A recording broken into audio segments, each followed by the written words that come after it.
கிறிஸ்துவுக்குள் மிகவும் பிரியமானவர்களே, உங்கள் எல்லாரையும் ஓய்வு நாள் பள்ளி பாட நிகழ்ச்சிக்கு அன்போடு நான் வரவேற்கின்றேன். தேவனுடைய கிருபையினாலே 2026 ஆண்டின் முதல் காலாண்டிலே நாம் பிலிப்பியரிலும் கொலோசேரிலும் கிறிஸ்து என்ற தலைப்பின் கீழே பரலோகத்தையும் பூலோகத்தையும் இணைக்கிற நம்முடைய இரட்சகர் இயேசு கிறிஸ்துவை குறித்து நாம் பாடங்களை கற்று வருகின்றோம். இன்றைக்கு நான் படிக்க போகிற பாடம் 10வது பாடம். கிறிஸ்துவுக்குள் பரிபூரணமானவர்கள், கிறிஸ்துவுக்குள் பரிபூரணம் உள்ளவர்கள் என்ற தலைப்பில் படிக்க போகிறோம். Complete in Christ. இந்த நாளுக்குரிய மனப்பாட வசனம் கொலோசியர் 2ஆம் அதிகாரம் வசனங்கள் 16, 17. ஆகையால் போஜனத்தையும் பானத்தையும் குறித்தாவது, பண்டிகை நாளையும் மாதப்பிறப்பையும் ஓய்வு நாட்களையும் குறித்தாவது ஒருவனும் உங்களை குற்றப்படுத்தாதிருப்பானாக. அவைகள் வருங்காரியங்களுக்கு நிழலாய் இருக்கிறது, அவைகளின் பொருள் கிறிஸ்துவை பற்றினது என்று கொலோசியர் 2, 16, 17 ஆகிய வசனங்களிலே வாசிக்கிறோம். இந்த வேத வசனங்கள் மிக முக்கியமான வேத வசனங்கள். கொலோசியர் 2ஆம் அதிகாரம் 14 17 வரைக்கும் நாம் வாசித்தோம் என்றால், பொதுவாக செவன்த் டே அட்வென்டிஸ்டுகள் விசுவாசிகளுக்கு எதிராக, செவன்த் டே அட்வென்டிஸ்ட் திருச்சபைக்கு எதிராக பிற சபையார் எடுத்து பயன்படுத்தக்கூடிய ஆயுதம் இந்த நாம் வாசித்த வேத பகுதி. ஏனென்றால் இதை வைத்துதான் இன்றைக்கு ஒரு தவறான விதத்தில் ஓய்வு நாள் இல்லை, ஒளிந்து போய்விட்டது என்று பெரும்பான்மை கிறிஸ்தவம் பேசிக்கொண்டிருக்கிறது. இது மனதில் நாம் வைத்துக் கொள்வோம். இன்றைக்கு கொலோசியர் 2ஆம் அதிகாரத்தை அடிப்படையாக வைத்து, மையமாக வைத்து இந்த நாளுக்குரிய பாடத்தை நாம் படிக்கப் போகின்றோம்.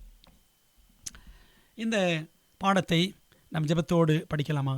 ஜெபிப்போம். எங்கள் பரமபிதாவே, உம்முடைய நாமத்திற்கு நன்றி. உம்முடைய சத்தியத்தை நாங்கள் ஆராய்ந்து பார்ப்பதற்கு, பாடமாய் படிப்பதற்கு கொடுத்திருக்க நல்ல தருணத்திற்காக நன்றி. கிறிஸ்துவுக்குள் பரிபூரணம் உள்ளவர்கள் என்ற தலைப்பில் நாங்கள் படிக்க போகிறோம். கர்த்தருடைய ஆவியானவர் எங்களோடு இடைப்பட்டு பேசி எங்களை சகல சத்தியத்திற்குள்ளும் வழிநடத்தி கிறிஸ்துவுக்குள்ளாக எங்களை ஸ்திரப்படுத்தும்படி இயேசுவின் மூலம் ஜெபிக்கிறோம் நல்ல பிதாவே, ஆமேன். போன பாடத்தில் கொலோசியர் 1ஆம் அதிகாரத்தை நாம் முடித்தோம். அந்த அதிகாரத்தை முடிக்கும் பொழுது 28ஆம் வசனத்தில், கொலோசியர் 1:28, எந்த மனுஷனையும் கிறிஸ்து இயேசுவுக்குள் தேறினவனாக நிறுத்தும்படிக்கு அவரையே நாங்கள் அறிவித்து, எந்த மனுஷனுக்கும் புத்தி சொல்லி, எந்த மனுஷனுக்கும் எல்லா ஞானத்தோடும் உபதேசம் பண்ணுகிறோம். எந்த மனுஷனுக்கும் என்று 3 முறை சொல்றார்.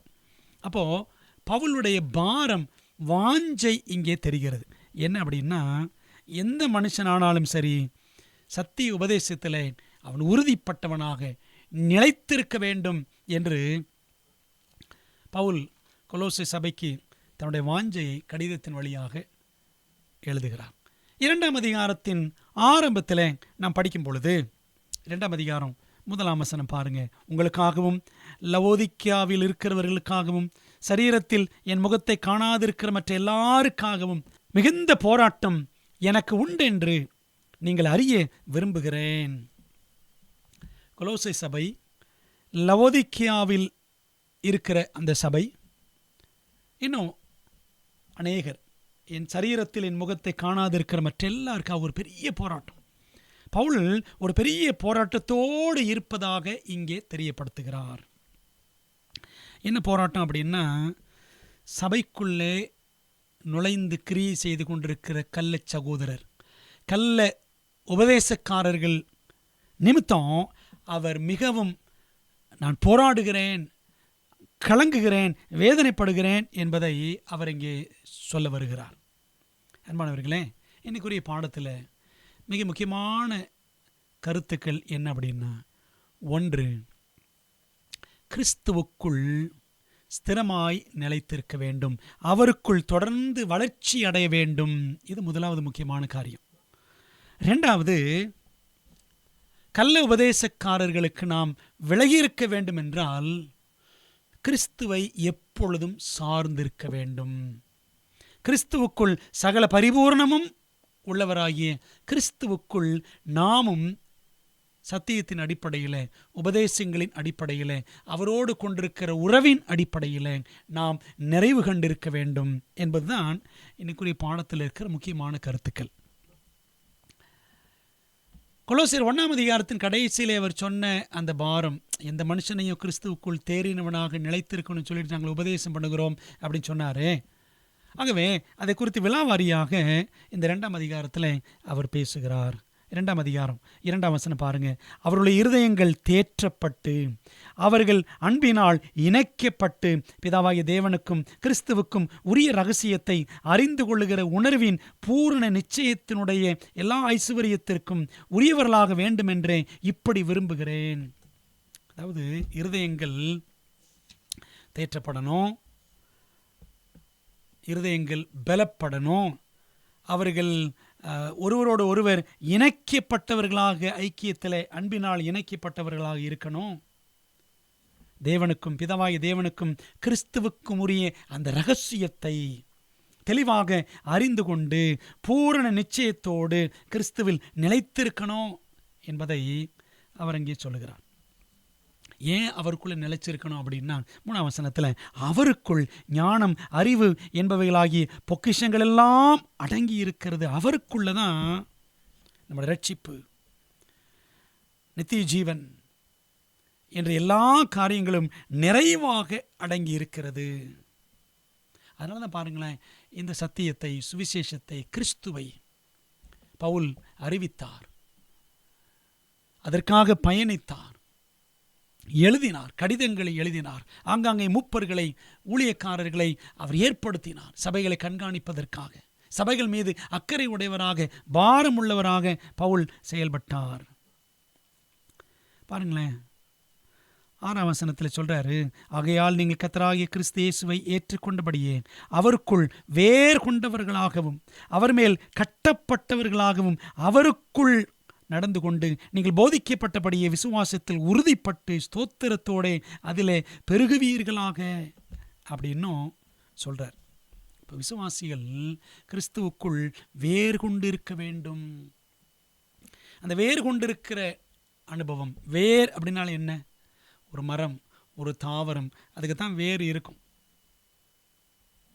பாருங்களேன், அப்போ ஆண்டுடைய பிள்ளைகளும் மரம் என்று வேதாகமத்திலே ஒப்பிடப்பட்டிருக்கிறார்கள். இயேசுவே பிரசங்கம் பண்ணியிருக்காருல மத்திய 7ஆம் அதிகாரத்தில், நல்ல மரம் நல்ல கனிகளை கொடுக்கும், கெட்ட மரம் கெட்ட கனிகளை கொடுக்கும்.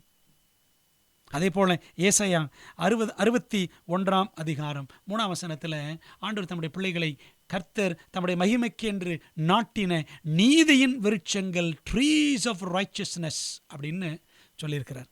நீதியின் விருட்சங்கள். இப்போ நீங்களும் நானும் இப்போ நீதியின் விருட்சங்கள் என்றால் நீதியாகிய கிறிஸ்துவுக்குள் எவ்வளவாக வேறு ஒன்றி இருக்க வேண்டும். 1 Corinthians 3:6 நான் நட்டேன், அப்பொல்லோ நீர் பாய்ச்சினான், தேவனே விளையை செய்தார். அப்போது விதைக்கிறவன், சத்திய விதையை விதைக்கிறவன் ஒரு விவசாயி, பரலோக விவசாயி. அந்த விதை முளைச்சி வரணும், அந்த சத்திய விதை முளைச்சி வரணும். ஆண்டோட வசனம் விதை என்று வேதாகமம் சொல்லுகிறது. அன்பானவர்களே, ஆகவே கிறிஸ்துவுக்குள் நாம் பெற்றிருக்கிற அந்த சத்தியத்தின் அடிப்படையில் நாம் வேரூன்றி வளர வேண்டும். கிறிஸ்துவுக்குள்ளாக வேரூன்றி வளர்ந்து அவருடைய கிருபையில் நாம் பெருக வேண்டும். அவர் மேல் கட்டப்பட்டவர்களாக அவருக்குள் நாம் நடந்து கொள்ள வேண்டும் என்றெல்லாம் பவுல் கொலோசையர் 2ஆம் அதிகாரத்தில் வர்ணிக்கிறார். ஏனென்றால் சபையை கலக்குகிறவர்கள் எப்படி கலாத்தியா நாட்டின் சபைகளிலே கள்ள சகோதரர் நுழைந்தார்களோ, நீங்கள் படித்து பாருங்கள், கலாத்தியர் 2ஆம் அதிகாரத்தில் கள்ள சகோதரர் பற்றி சொல்லியிருப்பார். அதே போல் நீங்கள் கொலோசை 2ஆம் அதிகாரத்திலையும் பாருங்கள், அதுக்குள்ளேயும் 2ஆம் அதிகாரத்திலையும் கொலோசையில் புகுந்த கள்ள உபதேசக்காரர்கள் பற்றிய அவருடைய போதனைகள், அவருடைய உபதேசங்கள் எல்லாம் பற்றி அங்கே சொல்லியிருப்பார். உதாரணமாக சொல்ல போனால், நான் ஏற்கனவே சொன்னேன், 1ஆம் நூற்றாண்டில் நிறைய கள்ள உபதேசங்கள் கிறிஸ்தவர்களுக்கு எதிராக பாய்ந்து வந்தன. யூத மார்க்கம் மற்றும் இறை ஞானம், நாஸ்டிசிசம் என்று சொன்னேன் அல்லவா, இன்னும் அஞ்ஞானம், இதெல்லாம் கலந்து நிறைய தவறான உபதேசங்கள் கிறிஸ்தவர்கள் மத்தியிலே புகுந்தன. அதில் ஒன்று நாஸ்டிசிசம். நான் சொன்னேன் அல்லவா, கடவுளுக்கு மேலான ஒரு சக்தி இந்த உலகத்தை படைத்தது. அறிவு, ஞானம்தான் முக்கியம், ரட்சிப்புக்கு அறிவு தான் முக்கியம் என்ற ஒரு கொள்கை. அசெப்டிசிசம் அப்படின்னா சந்நியாச வாழ்க்கை, சன்னியாசியாக இருக்கணும், கல்யாணம் பண்ணக்கூடாது, சரிதானே? இது ஒரு உபதேசம் அந்த காலத்தில் இருந்துச்சு, இப்போ இருக்கத்தான் செய்கிறது. திருமணம் பண்ணாமல் இருக்கிறவர்கள் சில சபைகள் இருக்கிறார்கள் அல்லவா, கத்தோலிக் சபையில் பார்க்குறோம், இன்னும் சிபிஎம் சபையில் இதெல்லாம் இன்றைக்கி நடக்குது. டோசட்டிசம் என்ற ஒரு கொள்கை, டோசட்டிசம் அல்லது சீமிசம் என்று சொல்லுவார்கள். ஆண்டவர் இயேசு கிறிஸ்துவுக்கு மெய்யான சரீரம் இல்லை, அவர் மானிட அவதாரத்தில் வந்தது போல தெரிந்தார், ஆனால் உண்மையிலே அவருக்கு சரீரம் இல்லை. சீமிசம், மனிதர் போல் அவர் காணப்பட்டார், டோசட்டிசம் என்று சொல்லுவார்கள். இப்படி நிறைய உபதேசங்கள் இந்த காலத்தில் இருந்தன. நீங்கள் கொலோசியர் 2ஆம் அதிகாரத்தை படிச்சீங்க அப்படின்னு சொன்னால், தேவதூதர்களை தொழுகை செய்வது, இதெல்லாம் அந்த காலத்தில் ஒரு பிரச்சனையாக இருந்துச்சு. தூதர்களை தொழுகை செய்வதும், லௌகீக ஞானம், 8வது வசனம் பாருங்க, கொலோசியர் 2:8, லௌகீக ஞானத்தினாலும் மாயமான தந்திரத்தினாலும் ஒருவனும் உங்களை கொள்ளை கொண்டு போகாதபடிக்கு எச்சரிக்கையாயிருங்கள். அது மனுஷர்களின் பாரம்பரிய நியாயத்தையும் உலக வழிபாடுகளையும் பற்றினதே அல்லாமல் கிறிஸ்துவை பற்றினதல்ல. கிறிஸ்துவை மையமாக கொள்ளாமல் பலவிதமான பாரம்பரியங்களை அடிப்படையாய் கொண்டு நிறைய உபதேசங்கள் 1ஆம் நூற்றாண்டில் திருச்சபைக்குள்ளே தீவிரமாக புகுவதற்கு வழிகள் அங்கே தோன்றின. 19ஆம் வசனம் பாருங்க, மாயமான தாழ்மையிலும் தேவதூதர்களுக்கு செய்யும் ஆராதனையிலும் விருப்பம் முற்று. பார்த்தீங்களா, தூதர்களை வணங்குறது. நீங்கள் வெளிப்படத்தில் பார்த்தீங்கன்னா 2 இடத்துல தேவதூதன் காலில் அப்போஸ்தலன் யோவான் விழுவார். பார்த்தீங்களா, நீங்கள் அதை வெளிப்படத்தில் 19 பார்க்கலாம், வெளிப்படத்தில் 22 பார்க்கலாம். வெளிப்படத்தில் 19:10 நீங்கள் பாரு, தூதன் காலையில் யோவான் விழுவார், இப்படி செய்யாதபடிக்கு பார் அப்படின்னு தூதன் சொல்லுவார். இப்போ பாருங்களேன், இப்போ தூதர்களை வணங்குதல் அப்படின்னு ஒரு பிரச்சனை அந்த காலத்தில் இருந்துச்சு. கொலோசியர் 2:19, மாயமான தாழ்மையிலும் தேவதூதர்களுக்கு செய்யும் ஆராதனையில் விருப்பமுற்று காணாதவைகளிலே துணிவாய் நுழைந்து தன் மாம்ச சிந்தையினாலே வீணாய் இருமாப்பு கொண்டிருக்கிற எவனும் உங்கள் பந்தய பொருளை நீங்கள் இழந்து போகும்படி உங்களை வஞ்சியாதிருக்க பாருங்கள். பந்தய பொருள் பரமராஜ்யத்தை போய் அடையணும். கிறிஸ்து நமக்கு கொடுத்திருக்கிற இந்த ரட்சிப்பை, அந்த ரட்சிப்பில் நிறைவு நாம் காண வேண்டும், நித்திய ஜீவனை சுதந்தரிக்கணும். அதாங்க பந்தய பொருள். பிலிப்பியர் 3ஆம் அதிகாரம் 14-15 அந்த பரம அழைப்பின் பந்தய பொருள் என்று பவுல் சொல்லியிருக்கிறார் அல்லவா, அதை அடையும்படி நான் லக்கை நோக்கி ஆசையாய் தொடர்கிறேன், பின்னானவைகளை மறந்து முன்னானவைகளை நாடி அப்படின்னு படிக்கிறோம் அல்லவா அன்பானவர்களே. ஆகவே இப்படி ஒரு பந்தய பொருளை நோக்கி, நித்திய ஜீவனை நோக்கி, கிறிஸ்துவை நோக்கி சத்தியத்தின் அடிப்படையில் தொடர்ந்து ஓடணும். ஆனால் அப்படி ஓடும் பொழுது நிறைய தடைகள், கள்ள உபதேசங்கள் உண்டாயின. விருத்த சேதனம் பண்ணணும், யூத பண்டிகைகளை ஆசரிக்கணும். நீங்கள் படித்து பாருங்கள், கொலோசியர் 2ஆம் அதிகாரம் குறிப்பாக 16ஆம் வசனம், ஆகையால் போஜனத்தையும் பானத்தையும் குறித்தாவது பண்டிகை நாளையும் மாதப்பிறப்பையும் ஓய்வு நாட்களையும் குறித்தாவது ஒருவனும் உங்களை குற்றப்படுத்தாதிருப்பானாக. அப்போ நிறைய யூதர்கள் எழும்பி என்ன பண்ணாங்க, விருத்தசேதனம் பண்ணணும், பண்டிகைகள்லாம் ஆசரிக்கணும், பழைய ஏற்பாட்டு வழிமுறைகள் எல்லாம் பின்பற்ற வேண்டும் அப்படின்லாம் பேசினாங்க. இது நிமித்தம் விசுவாசிகள் கிறிஸ்துவில் உறுதி இல்லாமல், கிறிஸ்துவில் சத்திய வசனத்தில் நிலைத்து நிற்காமல் அவர்கள் அலைக்கழிக்கப்படுவார்களோ என்று பவுல் மிகவும் வேதனைப்பட்டார். அதனால தான் கொலோசியர் நிருபத்தை அவர் எழுதினார். அன்பானவர்களே, இன்றைக்கு நாம் இருக்கக்கூடிய நம்முடைய காலகட்டத்தில் என்ன நடக்குது அப்படின்னா, ஓய்வு நாள் சத்தியத்தை போய் சொல்லும் பொழுது என்ன சொல்கிறாங்க, கொலோசியர் 2ஆம் அதிகாரத்தை எடுங்க, 14, 15, 16, 17 வசனங்களை படிங்க. என்ன படிக்கிறோம்? ஆண்டவர் சிலுவையில் தொங்கும் பொழுது நமக்கு எதிரடையாக 14 வசனம், கட்டளைகளால் நமக்கு விரோதமாக இருந்த கையெழுத்தை குலைத்து அதை நடுவில் இராதபடிக்கு எடுத்து சிலுவையின் மேல் ஆணி அடித்து விட்டார். சிலுவையில் தொங்கும் பொழுது ஆண்டவர் 10 கட்டளைகளை சிலுவையிலே ஒழித்து விட்டார் அப்படின்னு சொல்கிறாங்க. ஆனால் இங்கே கட்டளைகள் என்ற வார்த்தை வருகிறதே கொலோசி 2:14. அங்கே கட்டளைகள் என்று வரக்கூடிய வார்த்தை 10 கட்டளைகளை குறிக்கவில்லை, லீகல் டிக்ரீஸ். சரிங்களா? அதாவது சபை சட்ட சம்பந்தமான காரியங்கள், சபைக்கடுத்த சட்ட காரியங்கள் மற்றும் உலக ரீதியான சட்ட காரியங்களுக்கு வரக்கூடிய வார்த்தை தான் அங்கே கட்டளைகள் என்று பயன்படுத்தப்பட்டிருக்கிறது. 10 கட்டளைகளை குறிக்கவில்லை. 10 கட்டளைகள் நமக்கு விரோதமானது கிடையாது, நமக்கு எதிரடையானது கிடையாது. அப்போ ஆண்டவர் இயேசு கிறிஸ்து அந்த கையெழுத்தை குலைத்து அவர் தாம் கொடுத்ததை 10 கட்டளை அவர் தான் எழுதி கொடுத்தார். யாத்திரை 31:18 அடிப்படையில் அவர் எழுதி கொடுத்ததை அவர் குலைப்பாரா? பைபிள் என்ன சொல்லுது? யோபு 33:14 படித்து பாருங்கள். தேவன் தாம் ஒரு விசை சொல்லி இருக்கிற காரியத்தை 2ஆம் விசை பார்த்து திருத்துகிறவர் அல்லவே. அவர் அதை கொடுத்ததை அவர் திருத்த மாட்டார். முதல் முறை 10 கட்டளை கொடுத்த பொழுதும் அதே தான், மோசே அதை உடைச்சிடுறாரு. 2ஆம் முறை 10 கட்டளை கொடுத்த பொழுதும் அதே தான். அப்போ இங்கே கையெழுத்தை குலைச்சாருன்னு இருக்கேன், 10 கட்டளை குலைத்து போட்டாரா? இல்லை. என்னோடு வாருங்கள், உபாகமம் 31ஆம் அதிகாரம். உபாகமம் 31:24 முதல் 26 வரை. மோசே இந்த நியாயப்பிரமாணத்தின் வார்த்தைகள் முழுவதையும் ஒரு புஸ்தகத்தில் எழுதி முடித்த பின்பு கையெழுத்து மோசே எழுதி வச்சார். மோசே கர்த்தருடைய உடன்படிக்கை பற்றியை சுமக்கிற லேவியரை நோக்கி, நீங்கள் இந்த நியாயப்பிரமாண புஸ்தகத்தை எடுத்து அதை உங்கள் தேவனாய் கர்த்தருடைய உடன்படிக்கை பெட்டியின் பக்கத்திலே வையுங்கள், அங்கே அது உனக்கு விரோதமான சாட்சியாய் இருக்கும். பார்த்தீங்களா? விரோதமான கையெழுத்து எது? மோசே எழுதி வைத்த சடங்காச்சார பிரமாணம். Ceremonial laws given by God, written by Moses. தேவன் கொடுத்தார், மோசே எழுதி வச்சார். சரிங்களா? அப்போது அந்த சடங்காச்சார பிரமாணங்கள் பாவம் செய்தால் என்ன பண்ணணும், ஏது செய்யணும், ஆடு வெட்டணும், மாடு வெட்டணும், இதெல்லாம் வழிமுறைகளை பற்றி விளக்கும். அப்போ ஆண்டவர் இயேசு கிறிஸ்து சிலுவையில் மரித்த பொழுது நமக்கு எதிரடையாய் கட்டளைகளால் நமக்கு விரோதமாய் இருந்த கையெழுத்து எது? மோசே தன் கைப்பட எழுதி வைத்த நியாயப்பிரமாண புஸ்தகம். அது ஆண்டவர் எங்கே வைக்க சொன்னார்? பெட்டிக்கு பக்கத்தில் வை அப்படின்னு மோசே சொல்கிறார். 10 கட்டளைகள் பெட்டிக்கு உள்ளே வச்சாங்க.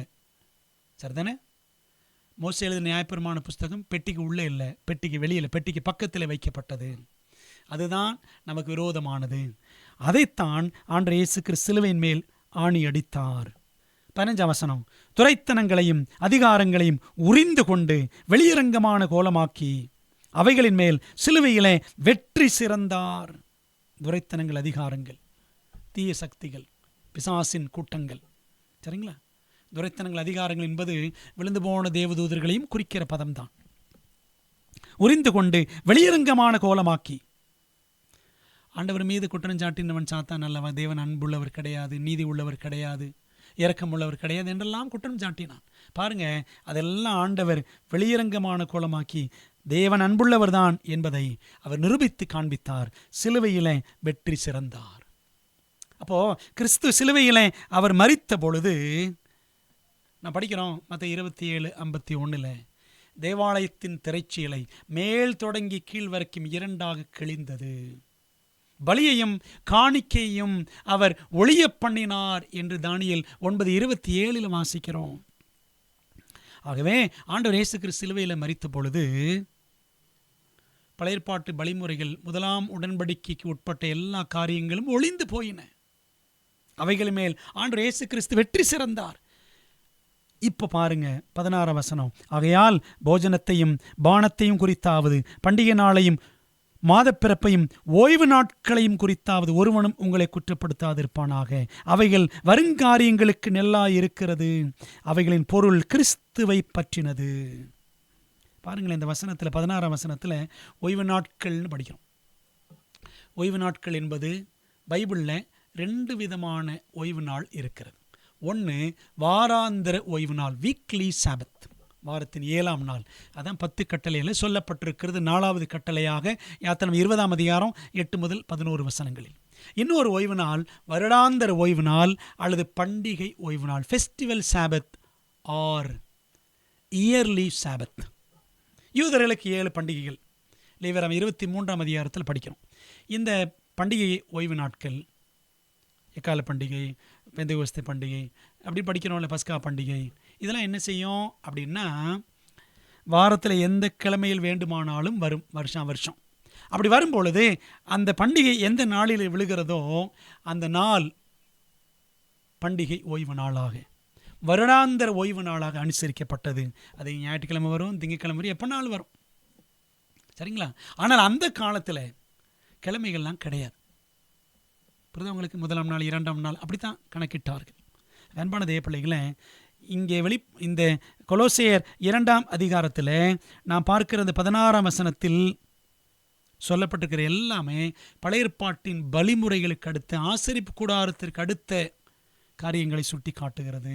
ஆண்டவர் கொடுத்த அந்த 10 கட்டளைகளில் இருக்கிற ஓய்வு நாளை பற்றி இங்கே பவுல் பேசவே இல்லை. ஏனென்றால் பவுல் ஆண்டுடைய ஓய்வு நாளை, 7ஆம் நாளை உண்மையாக, ஊக்கமாக, உத்தமமாக கடைபிடித்தவர். நீங்கள் அப்போஸ்தலர் நடவடிக்கைகள் எல்லாம் படித்து பாருங்க. அவர் ஓய்வு நாளில் பிரசங்கம் பண்ணினார், ஸ்திரீகளுக்கு உபதேசம் பண்ணினார் என்றெல்லாம் அப்போஸ்தலர் 16, 13 படிக்கலாம். இன்னும் அப்போஸ்தலரில் பல இடங்களில் படிக்கலாம். ஓய்வு நாளில் அவர் யூத ஜபாலயங்களில் சென்று சத்தியத்தை உபதேசித்தார், இயேசுவை பிரசங்கித்தார் என்றெல்லாம் படிக்கலாம். இன்னும் பவுலுடைய மற்ற நூல்களில், நிருபங்களில் படித்தால் 10 கட்டளைகளை அவர் எடுத்து சொல்லியிருப்பார். உதாரணமாக எபேசியர் 6ஆம் அதிகாரம் முதல் 3 வசனங்கள் படித்து பாருங்க. 5ஆம் கட்டளையை அவர் வலியுறுத்தி பேசியிருப்பார். தாயின் தகப்பனை கனம் பண்ணுவாயாக, வாக்கு தத்தமுள்ள முதலாம் கற்பனை என்று சொல்லியிருப்பார். ரோமர் 13ஆம் அதிகாரம் 9ஆம் வசனத்தில் 6 முதல் 10 கட்டளைகளை, கடைசி 5 கட்டளைகளையும் குறிப்பிட்டிருப்பார். ரோமர் 7ஆம் அதிகாரம் 7ஆம் வசனத்தில் 10ஆம் கட்டளையை, இச்சை பாவம் இச்சையாதிருப்பாயாக என்று தேவன் ஒரு கட்டளையை கொடுத்திராவிட்டால் இச்சை பாவம் என்று நான் அறியாதிருப்பேனே அப்படின்னு 10ஆவது கட்டளையை ரோமர் 7:7 சுட்டி காண்பித்திருக்கிறார். ஆகவே பவுல் தன்னுடைய நிருபங்களிலே இந்த 10 கட்டளையை அவர் எடுத்து கூறுகிறார், சுட்டி காண்பிக்கிறார். இப்போ என்ன அர்த்தம் அப்படின்னா, கொலோசையரில் சொல்லும் பொழுது 10 கட்டளைகள் ஒளிந்து போய்விட்டன என்று அவர் சொல்லவில்லை. ஓய்வு நாட்களையும் குறித்தாவது என்று சொல்லும் பொழுது அவர் வாராந்திர ஓய்வு நாள், 7ஆம் நாள் ஓய்வு நாளை பற்றி அவர் சொல்லவே இல்லை. அவர் பண்டிகை ஓய்வு நாட்களை குறித்து தான் சொன்னார். இன்னும் சிலர் என்ன கோட் பண்ணுவாங்க அப்படின்னா, யாத்திராம் புத்தகத்தில் ஒரு வசனத்தை உங்களுக்கு நான் வாசிக்கிறேன். 12ஆம் அதிகாரம் 16ஆம் வசனம், 1ஆம் நாளில் பரிசுத்த சபை கூடுதலும் 7ஆம் நாளிலும் பரிசுத்த சபை கூடுதலும் இருக்க வேண்டும். நிறைய பெந்தேகோஸ்தே போதகர்கள், பெந்தேகோஸ்தே விசுவாசிகள் இந்த வசனத்தை எடுத்து காட்டுவாங்க. என்ன காட்டுவாங்கன்னா, 1ஆம் நாளையும் சபை கூடலாம், நாங்கள் இதனால் ஞாயிற்றுக்கிழமை கூடுறோம், 7ஆம் நாளையும் சபை கூடலாம், நீங்கள் சனிக்கிழமை கூடுங்க அப்படின்னு சொல்லுவாங்க. அப்படி கிடையாது அன்பானவர்களே. இங்கே பஸ்கா பண்டிகையை பற்றி பேசுது. முதல் பஸ்கா பற்றி யாத்திரா 12 படிக்கிறோம். அப்போ அந்த பண்டிகை ஓய்வு நாட்கள் 1ஆம் நாள்லையும் வரும், 7ஆம் நாள்லையும் வரும், வாரத்தில் 7 நாட்கள் எந்த நாள்லையும் வரும், சரிங்களா? இது வாராந்திர ஓய்வு நாள் பற்றி, 10 கட்டளைகள் சொல்லப்பட்டிருக்கிற ஓய்வு நாள் பற்றி பேசவில்லை. அன்பான தேவ பிள்ளைகளே, கொலோசே பட்டணத்து சபையில் புறஜாதி விசுவாசிகள் இருந்தார்கள். ஆகவே அவர்களிடம் விருத்த சேதனம் உட்பட சடங்காச்சார பிரமாணத்தையோ சுத்திகரிப்பு பிரமாணத்தையோ கைக்கொள்வது பற்றி நீங்கள் கவலைப்பட வேண்டாம் என்றுதான் பவுல் கொலோசையர் 2ஆம் அதிகாரத்தில் வலியுறுத்தினார். மாறாக 10 கட்டளைகள் ஒளிந்து விட்டன என்று பவுல் சொல்லவே இல்லை. ஆனால் 10 கட்டளைகளை மீறுவது பாவம் என்றுதான் பவுல் வலியுறுத்தி இருக்கிறார். நான் சொன்னேன் அல்லவா, ரோமர் 7:7 நீங்கள் படித்து பாருங்கள். இச்சை பாவம் என்று அவர் சொல்லியிருக்கிறார். அன்பான தேவ பிள்ளைகளே, 2 முக்கியமான பாடங்கள் என்று ஆரம்பத்தில் சொன்னேன். என்ன? முதல் பாடம், கிறிஸ்துவில் வேரூன்றி இருக்க வேண்டும். கிறிஸ்துவில் வேரூன்றின நீதின் விருட்சங்களாக, நல்ல கனி கொடுக்கிற மரங்களாக நாம் இருக்கணும். ஏனென்றால் சகல பரிபூரணமும் அவருக்குள் இருக்கிறது. கொலோசியர் 2:9 கூட பாருங்க. ஏனென்றால் தேவத்துவத்தின் பரிபூர்ணம் எல்லாம் சரீர பிரகாரமாக அவருக்குள் வாசமாயிருக்கிறது. அவர்தான் மெய்யான தேவன். தேவன் என்று சொல்வதற்கான சகல அம்சங்களும் அவருக்குள் அடங்கி இருக்கிறது. ஆகவே கள்ள உபதேசங்களுக்கு எச்சரிக்கையாயிருங்கள், விலகி இருங்கள் என்பதை பவுல் வலியுறுத்துகின்றார். அன்பான தேவ பிள்ளைகளே, பழைய பாட்டில் இருக்கிற எல்லா காரியங்களும் எல்லாமே கிறிஸ்துவை பற்றின நிழல். நிஜம் யாரு? கிறிஸ்துவானவர். அவர் வந்து விட்டார். அவர் வந்து விட்டபடினாலே நாம் நிழலை குறித்து கவலைப்பட வேண்டியதே கிடையாது. எல்லாத்தையும் ஆண்டவர் சிலுவையில் ஒழித்து விட்டார் என்பதை பவுல் அழகாக வலியுறுத்துகின்றார். அன்பான தேவ பிள்ளைகளே, மனுஷருடைய கற்பனைகள், பழைய ஏற்பாட்டு சடங்காச்சாரங்கள், உலக வழிபாடுகள், உலகத்தில் இருக்கக்கூடிய கொள்கைகள், இதை குறித்தெல்லாம் நீங்கள் கவலைப்பட வேண்டாம். நமக்கு ஆண்டவர் சத்திய வேதாகமத்தை கொடுத்திருக்கிறார். அதை விளங்கச் செய்வதற்கு பரிசுத்த ஆவியானவரை நாம் தேடும் பொழுது, ஜெபத்தோடு தேடும் பொழுது அவர் நம்மை சகல சத்தியத்திற்குள்ளும் வழி நடத்துவார். ஆகவே கிறிஸ்துவிலும் அவருடைய வசனத்திலும் வேரூன்ற வேண்டும் என்பதை பவுல் கொலோசியர் 2 அதிகாரத்தில் சொல்றார். கொலோசியர் 2 அதிகாரம், it is a perfect answer to the so called new age movement today. இன்றைக்கு இருக்கக்கூடிய புது யுக இயக்கம், நியூ ஏஜ் மூமெண்ட், அந்த இயக்கத்திற்கு மிகவும் பரிபூர்ணமான பதிலாக கொலோசியர் 2 அதிகாரம் இருக்கிறது. நீங்கள் பாருங்களேன், பயங்கரமான ஆராய்ச்சிகள், ஹையர் கிரிட்டிசிசம், உயர் திறன் ஆய்வுகள், பைபிளை இதை படித்தேன், அப்படி படித்து, இந்த வார்த்தை அந்த வார்த்தை அப்படியெல்லாம் கூட்டி கழித்து வெட்டி இப்படி பேசி இந்த பைபிள் இந்த காலத்திற்கு பொருந்தாது என்று சொல்லுகிறவர்கள் இருக்கிறார்கள். பரிணாம கொள்கை இன்னைக்கு இருக்கா உலகத்தில்? மனுஷ குரங்கிலிருந்து வந்தான். ஆவி மார்க்கம், பிரம்ம ஞானம், எங்கும் கடவுள் எதிலும் கடவுள், பேந்தீசம்னு சொல்லுவாங்க. இப்படி நிறைய தந்திரமான உபதேசங்களை நீ உலகத்தில் சாத்தான் புகுத்தி இருக்கிறான். இந்த ஆவி மார்க்கம் என்ன சொல்லுது அப்படின்னா, மனுஷன் கொஞ்சம் கொஞ்சமாக கடவுளை போல் மாறிவிடுவான். பாவம் என்பதெல்லாம் கிடையாது. மனிதனுக்கு இரட்சகர் தேவையில்லை. நியாய தீர்ப்பு என்று ஒன்றெல்லாம் கிடையாது. சரிங்களா? இதுதான் ஆவி மார்க்கம். ஸ்பிரிச்சுவலிசம், ஆசைதான் மேலான சட்டம். உன் இஷ்டப்படி நீ இஷ்டப்படி நடப்பதற்கு உனக்கு உரிமை இருக்கிறது. மனிதன் தனக்குத்தானே கணக்கு கொடுக்க வேண்டியவன். மனுஷன் தனக்குத்தானே பொறுப்பாளி. அவன் போய் ஆண்டவருக்கு கணக்கு கொடுக்கணும் அப்படிலாம் அவசியம் கிடையாது. இதெல்லாம் ஆவி மார்க்கம். அன்பானவர்களே, இப்படிப்பட்ட நிறைய உபதேசங்கள், கள்ள உபதேசங்கள் உலகத்தில் இருக்கின்றன. அன்னைக்கு கொலோசை சபையாருக்கு இருந்த சவால்கள் இன்றைக்கு நமக்கும் இருக்கின்றன. அப்போ என்ன செய்யணும்? வேதத்திற்கு ஒவ்வாத புறம்பான கருத்துக்களை நாம் தள்ளிவிட்டு ஆண்டவரை உறுதியாக, கிறிஸ்துவை நாம் உறுதியாக பற்றி கொள்ள வேண்டும். அவருக்குள் நிலைத்திருக்கணும். ஆண்டுடைய வசனத்தை நாம் கவனமாக கண்ணும் கருத்துமாக படிக்கணும். பாருங்களேன், மனமாற்றம் என்பது ரொம்ப குயிக்காக நடந்துடும். The conversion of a soul is the miracle of a moment. ஒரு செகண்டில் ஆண்டவர் இயேசு கிறிஸ்து விசுவாசிக்கிறேன், இயேசுவை விசுவாசிக்கிறேன், என் இருதயத்தை அவருக்கு ஒப்புக் கொடுக்கிறேன் என்று ஜெபிக்கும் பொழுது ஆண்டவர் நீதிமான் ஆக்குகிறார், அவருடைய விசுவாசத்தின் அடிப்படையில், அவருடைய கிருபையினாலே. ஆனால் the manufacture of a saint is the task of a lifetime. பரிசுத்தவான் ஆவது என்பது வாழ்நாள் நெடுகில் நடக்க வேண்டிய காரியம். மனமாறியெல்லாம் உடனே, நீதிமானாகி விடலாம் உடனே. ஆனால் பரிசுத்தமாகுதல் என்பது வாழ்க்கை முழுவதும் நடக்க வேண்டிய காரியம். அன்பானவர்களே, அப்போது நம்ம கிறிஸ்துவுக்குள்ளே நிலைச்சிருக்கணும். கிறிஸ்துவுக்குள்ளே வந்துடலாம், குயிக்காக வந்துடலாம், ஆனால் வளர வேண்டும். அப்போது நாம் வேரூன்றி இருக்கணும். கிறிஸ்துவுக்குள்ளே வேரூன்றி நாம் நிலைத்து நிற்க வேண்டும் என்பதைத்தான் இந்த கொலோசியர் 2 அதிகாரத்தில் நாம் பாடமாக படிக்கிறோம். கிறிஸ்துவுக்குள் பரிபூரணம் உள்ளவர்கள் நீங்களும் நானும் கிறிஸ்துவுக்குள்ளாக நிலைச்சு நிற்கணும். ஆண்டுடைய வேதத்தை தெளிவாக புரிந்து, இது தவறு, இந்த உபதேசம் தவறு என்று நாம் பிரித்து பார்க்கிற அளவுக்கு, பகுத்தாராயும் அளவுக்கு நாம் தேர்ச்சி பெற்றவர்களாக விளங்கணும். ஆக ஆண்டவருக்கு நம்ம ஒப்புக் கொடுப்போம். சத்தியத்தில் நிலைத்து நிற்க தேவன் நமக்கு பலன் கொடுத்து நம்மை நடத்துவாராக. ஜெபிக்கலாமா? எங்கள் நல்ல தகப்பனே, உம்முடைய நாமத்திற்கு நன்றி. கொலோசியர் நிருபத்தில் எங்களுக்கு நீர் கற்றுக் கொடுக்குற எல்லா பாடங்களுக்காக தேவனுக்கு நாங்கள் ஸ்தோத்திரம் செலுத்துகிறோம். சபையை குறித்து பவுலுக்கு இருந்த அந்த பாரம், விசுவாசிகள் கிறிஸ்துவுக்குள் வேரூன்று இருக்க வேண்டும், கள்ள உபதேசங்களுக்கு அவர் விலகி இருக்க வேண்டும் என்று அவர் பாரப்பட்டார். ஆண்டவரே, அந்த பாரம் எங்களுக்காகவும் அவர் வைத்திருந்தார் என்பதை நாங்கள் நிச்சயமாக உணர்கிறோம்.